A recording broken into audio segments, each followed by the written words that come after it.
Es-tu un agriculteur ou un chasseur avec les femmes? Je vais t'expliquer. Imagine deux hommes, ok? Ces deux hommes, ils ont besoin bien évidemment de se nourrir et de nourrir leur famille. Mais pour ça, en fait, ils ont rien. Ils n'ont pas de bouffe. Tu vois, il n'y a pas de supermarché. On parle d'hommes du Moyen-Âge. Donc, il n'y a pas de supermarché. Il n'y a pas de Pédidos. Putain, Pédidos. C'est parce que je vis au Paraguay. Il n'y a pas d'Uber Eats. Il n'y a pas de Just Eat ou je sais pas quoi. Il n'y a pas de McDonald's. Non. Les mecs, ils doivent trouver leur nourriture. Deux méthodes possibles. La première méthode, c'est la méthode du chasseur. C'est-à-dire, le gars, il va prendre son flingue, bam, il le charge et il va aller chasser du lapin. Il va chasser du gibier, il va chasser du daim, il va chasser tout ce qu'il peut trouver en fait. Donc, il va s'aventurer, bam, bam, bam, il va chasser machin. Il ramène du gibier, il le ramène à la maison, il le mange et du coup, tous les jours, il repart à la chasse. Ou bien, tu as la deuxième méthode qui est la méthode de l'agriculteur. Et l'agriculteur, qu'est-ce qu'il se dit? Il se dit, bon, moi, franchement, je vais pas passer ma vie à chasser les lapins, les gibiers ou je sais pas quoi. Non, moi, je veux créer un système pour que ils viennent à moi directement. Ok, donc comment je vais faire? Eh bien, l'agriculteur, il va planter des graines. Du coup, il plante des graines dans la terre. Il fait pousser des carottes. Il fait pousser des carottes. Il fait pousser de l'herbe. Non, de la salade ou je ne sais quoi. Il fait pousser des légumes en fait. Et avec ces fruits et légumes qu'il fera pousser, donc plutôt des légumes en l'occurrence, eh bien, il va attirer à lui les animaux. Et donc en fait, ce qui va se passer, c'est qu'il va juste poser un petit piège. Hop, la petite carotte. Le lapin, il va arriver et boum, le lapin sera dans son assiette. Et en fait, il va arriver à un stade, l'agriculteur, ou si on le compare au chasseur, le chasseur, toute sa vie, il devra sortir et aller chasser. Il devra sortir, trouver un nouveau gibier, chasser le prochain gibier, chasser le prochain gibier, chasser le prochain gibier. Alors que le premier agriculteur, lui, tout ce qu'il a à faire, il se prend même pas la tête. Il va travailler pendant très longtemps, donc il va travailler sur son champ, il va devoir cultiver, ça va lui prendre beaucoup de temps. Peut-être que pendant ce temps, il va devoir chasser, mais s'il a des réserves, il peut se permettre de rester, de se concentrer sur son champ, ok. Il va peut-être pas manger grand-chose, voilà, il va peut-être économiser, mais il va se concentrer vraiment, ok, je veux faire pousser mon champ. Il va peut-être manger juste du pain ou des patates ou des trucs comme ça. Mais le mec, une fois qu'il aura son champ, tout aura poussé, donc au bout de, je sais pas combien de temps ça prend pour pousser une carotte ou autre, mais au bout de, disons, 6 mois ou 12 mois de cultivation, eh bien, le gars, t'as des animaux qui viendront non-stop et qui pourra bouffer en fait. Il attirera les animaux. Donc en fait, tu l'auras compris, mais là où le chasseur privilégie la gratification instantanée, ne veut pas se prendre la tête et est là à chasser, chasser, chasser, chasser, il se demande comment je peux mieux chasser. Eh bien, l'agriculteur, lui, il va prendre une période où il va se mettre un petit peu en retrait. Il va se dire, bon, je vais pas manger du super gibier pendant un an, mais c'est pas grave. Je fais pousser mes carottes, je fais pousser mes patates, je fais pousser ma salade et je ne sais quoi. Et en fait, ensuite, il va créer un système où, une fois que ça aura poussé, en fait, il pourra replanter des graines qu'il aura fait pousser, et boum, ça va repousser en continu. Et en plus de ça, en plus d'avoir des bons petits légumes frais, et parce que voilà, c'est quand même kiffant, il aura des légumes, il pourra manger proprement, et bien en plus, il aura de la viande qui va venir en fait. Il aura le lapin, le gibier qui vont venir à lui pour aller bouffer ce qu'il y a sur son champ. Et il aura juste qu'à ou à lui tirer une balle directement. Pourquoi je te raconte ça? Parce que j'ai envie. En fait, tu dois te demander, est-ce que toi, tu veux être un chasseur ou est-ce que tu veux être un agriculteur avec les femmes? Est-ce que toi, tu as envie, toute ta vie, de devoir sortir en boîte le week-end pour aller draguer les meufs? Est-ce que tu as envie de devoir toujours aborder la nouvelle femme? Voilà, aborder une fille, devoir lui faire la cour pendant des semaines et des semaines parce qu'elle ne veut pas sortir avec toi, jusqu'à ce que, sur un malentendu, un de ses ex la quitte, qu'elle se sente seule et qu'elle a envie de baiser avec toi. Est-ce que tu as envie d'être le chasseur? Ou est-ce que tu préfères pas être l'agriculteur? Moi, j'ai choisi d'être l'agriculteur. Et l'agriculteur, c'est qui? C'est le mec qui va se dire, bon écoute, je suis pas le plus attirant aujourd'hui, voilà, j'attire pas les femmes, il n'y a pas de souci. Comment je peux faire pour les attirer à moi? Au lieu d'aller tout le temps... parce qu'un mec moyen, c'est ça. Le mec moyen, c'est un chasseur. Il n'a pas le choix. Le mec moyen, il attire zéro meuf. Donc, s'il part pas à la chasse, s'il part pas trouver, il part pas chercher ce qu'il convoite, donc la femme, il ne va pas la draguer, il n'a pas énormément de skill, de game, il la fait parler, etc. Et bien, en fait, ce mec-là, toute sa vie, il va devoir chasser, en fait. Alors que le deuxième mec, c'est la stratégie que j'ai fait, bon, Samy, t'es éclaté. Option numéro 1 que t'as, tu peux aller chasser, tu peux aller DM 50 000 meufs par jour. J'avais un pote à l'époque qui était en école d'ingé avec moi, dont je tairai le nom, malheureusement, il n'avait pas une génétique incroyable. Le mec, 1m67, je crois, un peu gras, un peu trapu aussi au niveau de sa carrure. Donc tu vois, c'est pas comme moi, je suis longiligne, je fais 1m70, mais longiligne. Lui, il faisait 1m68, donc pire, et tout trapu. Il avait commencé à une calvitie à 18-19 ans. Donc bref, voilà, c'était tout sauf idéal en fait. Et pourtant, le gars, il avait toujours une meuf, et même des meufs plutôt pas mal. Parce qu'en fait, lui, c'était un chasseur. Et il chassait. Tout le temps, dès qu'il y avait une fille, il allait la voir dans la classe. Il traînait avec elle, il lui envoyait des messages. Tous les jours, il était sur Insta, sur TikTok, il postait, et il aimait plein de meufs. Je me rappelle, il gérait des meufs sur TikTok, le mec. Et en fait, il charbonnait, c'est ce qui faisait que ce mec-là, grâce à la quantité, il avait du résultat. Parce que ce mec-là, c'était un chasseur. Mais moi, je me suis dit, mais mec, c'est pas une vie, en fait. Et moi, le chemin que j'ai choisi, je me suis dit, bon, Samy, t'es éclaté. J'étais pas non plus, faut pas abuser, faut pas être dégueulasse non plus, mais j'étais pas bien physiquement, j'étais pas bien dans ma tête, etc. Je me suis dit, ok, est-ce que je fais comme lui, comme ce gars, et j'envoie 50 000 DM, je vais aborder des meufs dans la rue, etc. J'ai fait une période où j'ai voulu faire ça.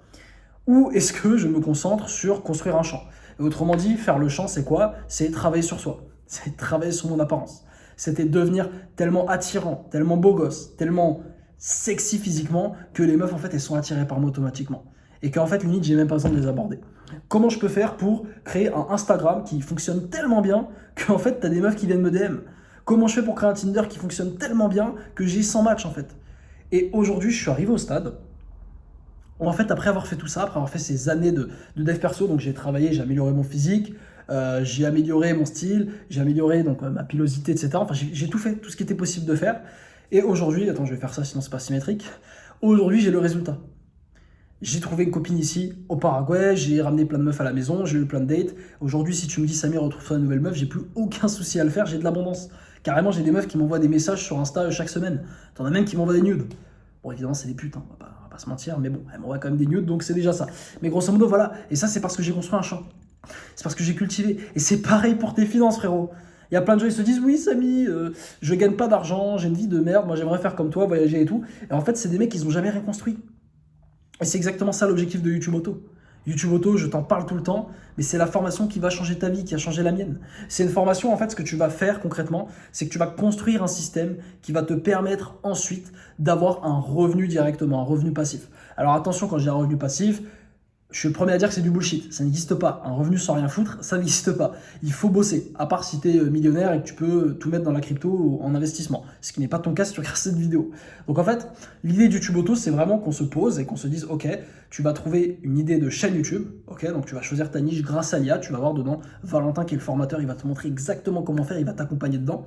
Et en fait, tu vas choisir ta niche. Et une fois que tu auras sa niche qui va être super super rentable, parce que l'objectif, c'est pas d'aller dans des niches où il y a 50 000 mecs qui font des vidéos, c'est d'aller dans des niches un petit peu, tu vois, vraiment hyper niche.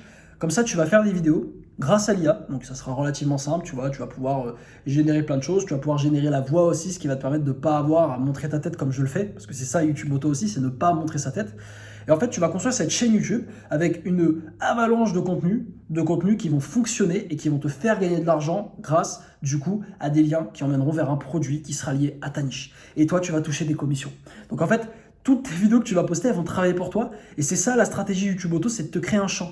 De te créer un champ pour que tu puisses ensuite ne plus avoir à courir après l'argent. Ne plus avoir à te lever tous les matins pour aller au taf. Ne plus avoir à devoir travailler plus pour avoir une augmentation. Ne plus avoir à devoir faire plus de missions, je sais pas quoi. Non, là concrètement, c'est t'as tes vidéos, elles vont tourner pendant des années. Moi là, j'ai des chaînes que j'ai lancées du coup quand j'ai rencontré Valentin qui m'a un peu expliqué comment fonctionnait YouTube Auto. J'ai trouvé une idée incroyable. Au début, j'y croyais pas trop. Mais dès que j'ai lancé mes chaînes, au bout de un mois de travail, elles ont commencé à tourner et à me rapporter des commissions. Là, je suis là, je tape entre 2 et 3 000 euros par mois à peu près en bossant le minimum juste de commissions en fait. Et ces chaînes, je les alimente quoi, une vidéo par semaine, ça me prend 2-3 heures par semaine quoi. Alors évidemment, le premier mois, il faut fournir le boulot, il faut bosser 4 bonnes heures par jour, 2, 3, 4 bonnes heures par jour, d'accord? Évidemment, tout dépend de la vitesse à laquelle tu vas aller. Moi, c'est parce que j'avais du temps, tu vois, donc j'ai investi 3-4 heures. Maintenant, si toi, tu as un job, par exemple, tu peux faire du 1 à 2 heures, il n'y a pas de souci. Mais en tout cas, tout ce que je veux dire, c'est qu'il faut bosser au début. Et en fait, au bout de 3, 4, 5 semaines, c'est là que tu as le résultat. C'est là que tu as les commissions qui rentrent grâce à tes vidéos et à la chaîne que tu as lancée, en fait. Tout ça sans montrer ton visage, sans capital ou rien du tout. Donc bref, et c'est la stratégie du YouTube Auto, c'est vraiment la stratégie que je te conseille d'adopter dans toute ta vie. C'est la stratégie de l'agriculteur. Ne sois pas un chasseur, ne cours pas après les femmes, ne cours pas après l'argent. Demande-toi comment je peux bâtir quelque chose qui va attirer ces choses à moi. Et c'est l'idée du YouTube Auto, comment je peux bâtir une chaîne, comment je peux bâtir un asset. Comment ça s'appelle un asset en français déjà? Un asset, c'est un actif, d'accord? Un actif qui va me permettre du coup ensuite d'avoir de l'argent automatique. D'accord? Alors évidemment, il faudra maintenir, il faut toujours poster. Si tu t'arrêtes de poster, l'algorithme il va pas être content, il va te faire chier, tu vois, il va plus te faire de vues. Mais en grosso modo, c'est ça. Tu construis tu construis ton champ en fait avec ta chaîne YouTube et ensuite tu l'entretiens. Tu continues à le cultiver jour après jour et t'encaisses. Et du coup, tu n'as plus besoin d'aller à la chasse en fait. Et c'est ce qui va te permettre potentiellement, comme moi, de partir dans des destinations comme la Thaïlande, le Paraguay, le Monténégro. Et en fait, je suis libre. Je suis libre et je suis tellement heureux comme ça en fait. Je me lève à l'heure que je veux, je vais dans le pays que je veux, je n'ai pas d'attache. Là, je vais bientôt rentrer en France voir mes parents, mais après, je vais me faire de l'Espagne, la Grèce, enfin, c'est un truc de malade. Je vais tout te montrer en vidéo, t'inquiète pas. Mais c'est fantastique et je pense que tous les hommes devraient avoir cette liberté. Tous les hommes devraient viser à avoir cette liberté en fait. Cette liberté qui t'apporte tellement de choses.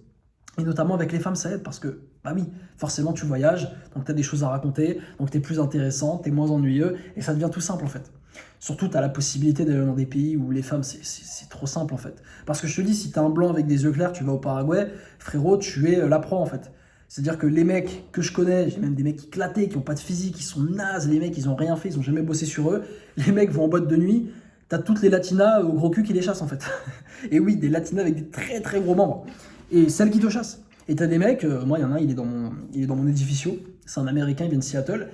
Il a arraché, le mec il est noir, il a arraché. Enfin noir, il est métis on va dire, mais il a arraché, il est pas musclé, c'est un junkie, il arrête pas de fumer, tu sens qu'il a aucun charisme, il s'habille mal. Et pourtant même lui, il est arrivé, il a baisé en fait en une semaine, il s'est trouvé une Paraguayenne, là il est en couple avec elle. Juste pour te dire à quel point ça peut être plus simple. Mais pour ça, il faut construire ton champ. Faut construire ton champ. Ton champ à la fois financièrement, donc te libérer des entraves de ton travail aujourd'hui et commencer à générer un vrai revenu grâce à YouTube Auto. Surtout que YouTube Auto, en plus d'être libre, tu vas générer un bon revenu. Aux alentours, comme je t'ai dit, moi je suis à 2-3 000, mais sans rien faire, vraiment, je fais le minimum. Alors si toi tu charbonnes, comme par exemple, on a Alexis qui l'a fait, Fabrice, on a Mathieu aussi, c'est les mecs qui ont le mieux réussi dans l'accompagnement. Les gars, ils ont dépassé les 5 000 € par mois en fait. Là, il y en a, ils sont à Medellin, il y en a un autre, il est à Bangkok, enfin bref. Donc, ça, c'est si tu as envie de travailler, en fait. Et tu as cette possibilité. Et en tout cas, quoi qu'il arrive, là, demain, bah, si tu arrêtes ton champ, il va pas disparaître. Si demain, tu prends un jour de repos, une semaine de repos, tu vas continuer à toucher tes commissions. Et c'est ça l'idée d'avoir un champ. Donc, à la fois un champ financièrement, mais à la fois un champ physiquement aussi. Comme je t'ai dit, moi, j'ai construit le physique. J'ai été à la salle, ça fait 6 ans de salle maintenant. J'ai construit un physique plutôt pas mal, plutôt esthétique. Mais c'est pas venu par hasard, en fait. Et je me suis focus sur mon champ. Là, tous les mecs que je connaissais qui chassaient les meufs, qui étaient dans la technique du chasseur avec les meufs à l'époque, bah ces mecs-là aujourd'hui galèrent. Ces mecs-là aujourd'hui galèrent. Ils voient que j'ai une meuf, ils sont en mode oh, putain, Samy a une meuf. Oui, parce que Samy, il a charbonné. Et ça prend du temps. Ça prend du temps. Moi, avant de devenir libre géographiquement, moi, j'avais pas YouTube Auto à l'époque. Donc, j'ai dû charbonner sur YouTube pendant 2 ans. J'ai testé plein de moyens de monétisation. J'ai galéré. J'ai fait de l'argent par-ci par-là. Mais après, je suis retombé à zéro. Et puis après, je suis remonté. Enfin, c'était la merde, tu vois. Si j'avais eu YouTube Auto il y a 2 ans, quand j'ai commencé YouTube, en fait, au bout de 2 mois, j'aurais déjà été libre. Au bout de 2 mois, j'aurais été libre. En fait, c'est un truc de malade. Et tu as cette possibilité-là. Tu as cette possibilité-là, derrière cet écran, de te dire, ok, bah tu sais quoi, je vais investir en moi. Donc cet argent que j'ai, parce que évidemment, YouTube Auto, c'est pas gratuit. Sinon, personne ne réussira à l'accompagnement. Parce que tout ce qui n'est gratuit n'a pas de valeur. Donc les gens ne travaillent pas. Donc forcément, c'est payant, d'accord. Faut payer, il faut rejoindre la formation. Faut payer Valentin pour le coaching et son accompagnement. Bah oui, forcément, c'est comme dans tout dans la vie. Si c'est gratuit, c'est que c'est toi le produit, comme dit PLK. Mais je veux dire, si là, moi, les 1 000 €, je me rappelle, j'ai 3 000 € à l'époque de côté. Si ces 1 000 €, au lieu de les foutre dans de la merde, je le mettais, j'avais acheté un iPhone, je crois, là, le dernier iPhone, un truc comme ça, qui n'avait rien changé à ma vie totalement, et que j'avais mis cet argent dans YouTube Auto, putain, frère, je serais parti déjà en Thaïlande au bout de 2 mois, en fait. J'aurais pas eu à terminer ma dernière année d'études, j'aurais pu me barrer directement. Là, ça se trouve, en théorie, là, dans 2 mois, tu te barres. Tes études, c'est terminé, papa, maman, ciao, ciao, je me casse en Thaïlande. Je me casse au Paraguay, je rejoins Samy C, on se fait un resto ensemble. Tu me mets un commentaire si tu as l'ascension d'ailleurs. Ceux qui sont au Paraguay, c'est comme ça on va discuter, ça va être cool. On pourra se voir. Mais voilà, peut-être que là, ton taf de merde que tu détestes, peut-être que là, ces 1 000 € que tu as de côté, que tu voulais utiliser pour te payer des vacances au Cap d'Agde ou à Ibiza pour oublier ta vie de merde, ce que j'ai fait à l'époque, d'accord, c'est pour ça que je me permets de te le dire, bah, ces 1 000 €, tu les mets dans un accompagnement. Et bam, boum, tac, tac, tac, t'es coaché, tu appliques la stratégie du YouTube Auto et c'est bon. Tu vis de ton business en fait. Donc oui, c'est comme tout dans la vie. Cultiver un champ, ça demande des sacrifices. Le fermier s'est sacrifié pour cultiver son champ. Pendant 1 an, il mangeait des patates. Mais après, une fois qu'il a construit le champ, et d'ailleurs YouTube Auto, c'est pas 1 an le champ, mais c'est au bout de 2 mois en fait, tu peux en vivre très tranquillement, d'accord, si tu bosses dur. Bah, en fait, voilà, c'est un truc de malade. Tu sacrifies le toi d'aujourd'hui pour le toi du futur. Et c'est ce que j'ai fait pendant des années. Pendant des années, je voulais une meuf. J'étais obsédé par ça, je te le dis très clairement. Quasiment toutes mes décisions étaient basées sur comment je peux trouver une meuf. Comment je peux assurer le Samy du futur d'avoir une meuf. Et en fait, j'ai sacrifié le Samy du présent au profit du Samy du futur, qui est le Samy d'aujourd'hui. Et le Samy que je suis aujourd'hui, qui est très reconnaissant du Samy du passé que j'ai fait, en fait, toutes les choses que j'ai faites, j'en suis très reconnaissant et c'est ce qui fait qu'aujourd'hui, j'ai une putain de vie. C'est parce que j'ai charbonné, c'est parce que j'ai travaillé sur mon champ à l'époque au lieu d'aller chasser. J'avais envie d'aller chasser, j'avais envie d'aller en boîte, j'avais envie d'aimer plein de meufs, j'avais envie d'aller à plein de dates, mais je ne le faisais pas. Je ne le faisais pas parce que je savais que je devais me préparer pour le futur.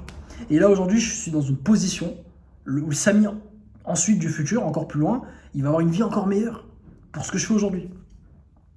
Donc toi aussi, sacrifie le toi d'aujourd'hui. Arrête de chasser les femmes, arrête de faire la méthode du chasseur, d'accord? Concentre-toi sur toi, concentre-toi sur ton succès. YouTube Auto, tu bâtis la liberté financière, ta liberté géographique, d'accord? Tu deviens satisfait de ta vie. Tu passes d'une vie de merde avec des études que tu détestes, un taf que tu détestes, à une vie que tu adores, ok? Une fois que tu as la vie que tu adores, en parallèle, parce qu'évidemment tu auras du temps, tu te construis ton physique, ton apparence, tu glow up, ok? Tu fais toutes ces choses-là, et je t'assure que d'ici quelques mois, frérot, mais là d'ici 3 mois, ça se trouve, tu es en Thaïlande. Évidemment, si tu passes à l'action.